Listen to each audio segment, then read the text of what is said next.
Lecture du livre du prophète Isaïe. En ce jour-là, le Seigneur de l'univers préparera pour tous les peuples sur sa montagne un festin de viande grasse et de vin capiteux, un festin de viande succulente et de vin décanté. Sur cette montagne, il fera disparaître le voile de deuil qui enveloppe tous les peuples et le linceul qui couvre toutes les nations. Il fera disparaître la mort pour toujours. Le Seigneur Dieu essuiera les larmes sur tous les visages, et par toute la terre il effacera l'humiliation de son peuple. Le Seigneur a parlé. Et ce jour-là on dira : Voici notre Dieu. En lui nous espérions et il nous a sauvés. C'est lui le Seigneur. En lui nous espérions. Exultons, réjouissons-nous, il nous a sauvés. Car la main du Seigneur reposera sur cette montagne.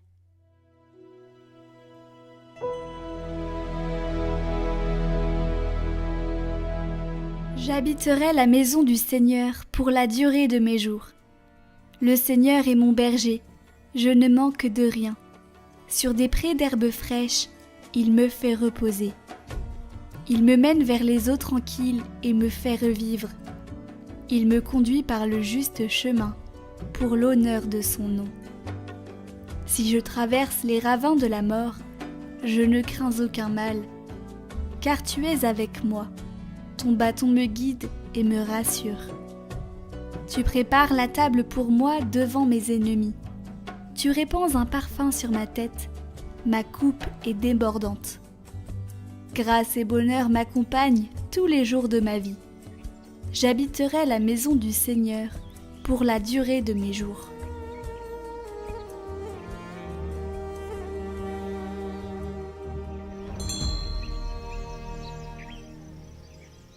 Évangile de Jésus-Christ selon saint Matthieu.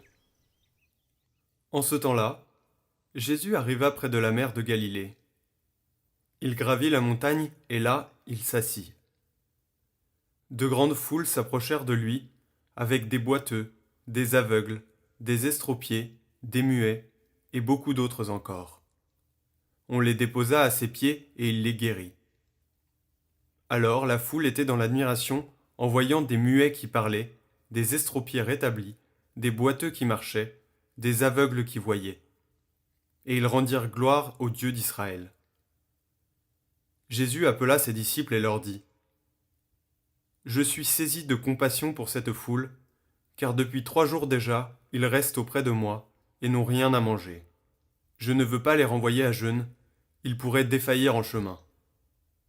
Les disciples lui disent : Où trouverons-nous dans un désert assez de pain pour rassasier une telle foule ? Jésus leur demanda : Combien de pain avez-vous ? Ils dirent : 7, et quelques petits poissons. Alors il ordonna à la foule de s'asseoir par terre. Il prit les 7 pains et les poissons, rendant grâce, il les rompit, et il les donnait aux disciples, et les disciples aux foules. Tous mangèrent et furent rassasiés. On ramassa les morceaux qui restaient, cela faisait 7 corbeilles pleines.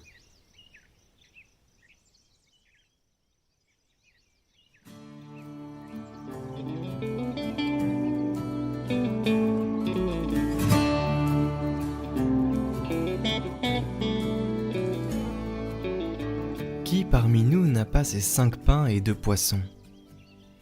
Nous en avons tous. Si nous sommes prêts à les remettre entre les mains du Seigneur, il suffira qu'il y ait un peu plus d'amour, de paix, de justice, et surtout de joie dans le monde. Combien de joie est nécessaire dans le monde ? Dieu est capable de multiplier nos petits gestes de solidarité et de nous rendre participants de son don.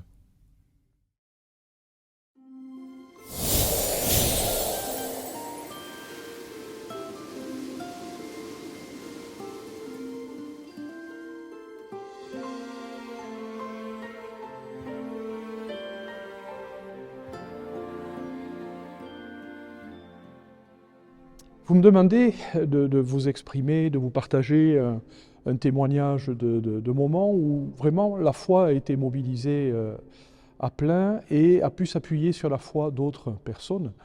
Et ce qui me vient à l'esprit, c'est il y a 18 mois que je suis évêque de Tarbes et Lourdes. La charge est belle, franchement. Récemment, j'ai des journalistes qui me demandaient ça va, il n'y a pas de déprime, de burn-out, de choses comme ça dans l'air? Non, vraiment. La joie l'emporte, mais il y a des moments qui sont plus rudes, en effet. Des défis à relever. On est les mêmes vides. Je suis évêque d'un petit diocèse qui n'a pas de gros moyens. Et les besoins des communautés, des paroisses des gens et des services et de tas de gens, de sollicitations sont extrêmement nombreux, vraiment. Et je suis complètement démuni pour y faire face. Et de fait, il y a pu y avoir un petit moment un peu de comment je vais faire, quoi. Voilà. Et ce sont les membres du conseil, de mon conseil vraiment avec lequel je partage le plus, le conseil épiscopal, constitué de 3 prêtres, de 3 laïcs, d'un diacre, etc., hommes, femmes. Et la foi de ces personnes-là, et je vois d'une en particulier, d'une femme membre du conseil, qui de temps en temps m'envoie un petit message d'encouragement, de confiance. Et ça, franchement, c'est pour moi un point d'appui réel, tangible, auquel je me réfère régulièrement quand je suis tenté, parfois, je n'ai pas un tempérament dépressif, Dieu merci, mais parfois, de fait, la charge est parfois lourde et la pauvreté est là, et me dire, mais comment je vais faire? Et en fait, en pensant à cette personne et à sa foi indéfectible, je me dis, ben après tout, c'est comment on va faire et pas comment je vais faire. Et on va y arriver, on va faire ensemble parce que le Seigneur est là et que l'Église est entre ses mains. Et voilà.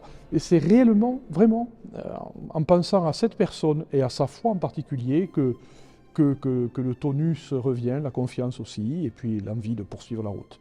Alors paradoxalement, les 24 années précédant ma nomination, je travaillais dans les séminaires et la formation et des séminaristes pendant 15 ans, puis des formateurs des séminaristes pendant 9 ans. Et aujourd'hui, j'ai le sentiment de revenir au contact direct avec des chrétiens, des fidèles, des communautés, des paroisses, et ce d'autant que le diocèse dont je suis l'évêque est un diocèse de taille humaine, et qui permet un contact direct avec quantité de personnes, d'invitations dans des familles, etc. Et je trouve ça extrêmement